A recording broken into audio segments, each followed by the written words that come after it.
Vi er jo taget på Agromec, og vi befinder os nu ned i Hal E, som er det sted, hvor man har samlet de højteknologiske udviklinger og high-tech og droner og robotter og hvad vi ellers har.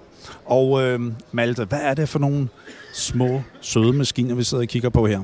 Jamen, her ser vi mini-udgaven af sådan en farm-robot, som er fra AgroIntelli. Og det vi bruger den til, det er at undersøge, hvordan det skal foregå, hvis man har flere end en robot ude at køre på marken, og hvordan de sammen skal løse opgaver og kommunikere og den slags ting. Hvordan kommunikerer de internt? Ja, så ideen er, at de ikke skal kommunikere internt, men sende beskeder op til en enhed, der er oppe i en styreposition, der er oppe i skyen, og så skal den styre, hvad de skal gøre derfra.